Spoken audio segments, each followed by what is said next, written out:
जीवन जगत असते आणि माझा सैनिक राजा तिकडे परिवाराची जर आठवण झाली, त्या छोट्याशा पटव्यामध्ये आई वडील मुलं पत्नी भाऊ यांचा फोटो बघून रडू येतो, पण चार चौघांमध्ये तो रडू सुद्धा शकत नाही.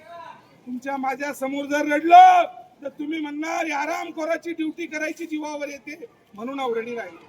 पण आपल्याकडे 12 महिन्याचे 12 सण असतात. आपण प्रत्येक सण आनंदाने साजरा करतो, पण प्रोटोकॉल मध्ये असताना फक्त ही वर्दी चितावर्दी आणि शासनाने दिलेलं जेवण हे सुनिश्चित केलेलं असतं आणि त्याप्रमाणे जीवन जगावं लागतं. असे प्रसंग असतात आणि प्रत्येक क्षणोक्षणी आठवण असते की माझे मुलं कसे असतील, माझी आई कशी असेल, माझी पत्नी कशी असेल. 6-6 महिन्याचंही ड्युरेशन त्यावेळेस त्या सैनिकाला सुट्टी मिळते आणि 27 वर्षाचा तो खंतड प्रवास आणि त्या मातेलाही मी वंदन करेल, सैनिकाच्या पत्नीला ताई साहेबांना, की त्या मातेला पती ड्युटीवर गेल्यानंतर 4 गुण सदसंपन्न राहावं लागतं. डोक्यावर पदर, पतीचा आदर, संसाराची कदर आणि त्याच मातेला म्हणावं इंडियन माता.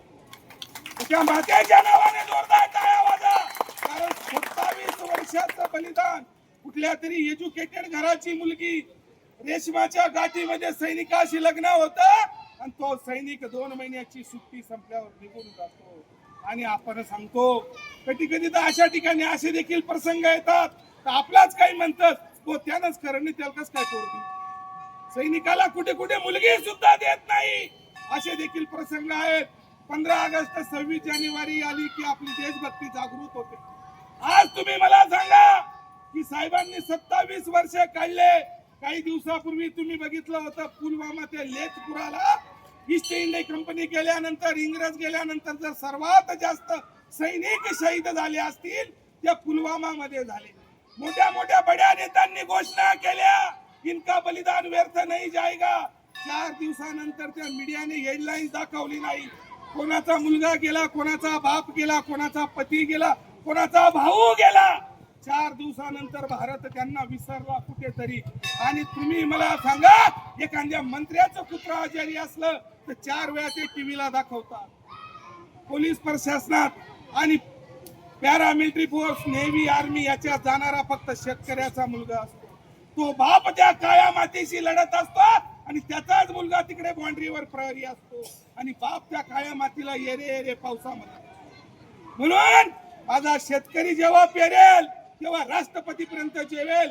माझा प्रहरी, सीमा प्रहरी जेव्हा सीमेवर उभा असेल तेव्हा आपल्या घरामध्ये आपण आरामात राहू. जेवताना माझ्या शेतकऱ्याला आठवण करा, रात्री झोपताना माझ्या सैनिकाला. लाल बहादूर शास्त्री यांनी आपल्या कार्यकाळामध्ये सांगितलं होतं की जय जवान जय किसान हे भारत की आस्था आहे. आणि तुम्ही मला सांगा या भारत देशावर 2 ते 2.5 वर्ष कोविड सारख्या महामारीचं साम्राज्य होतं. कलेक्टर ऑफिस बंद होतं. ईस्ट इंडिया कंपनीने काढलेली रेल्वे, एवढा मोठा रेल्वेचा महकमा, तिचा चक्का जाम होता. सर्व सरकारी ऑफिस बंद होते. पण माझा शेतकरी थांबला नाही, माझा सैनिक झोपला नाही. त्या गतव्यस्थान पासून तर शेवटपर्यंत ते दोघं बिलकुल या देशाचं कालचक्र त्यांनी चालवलं.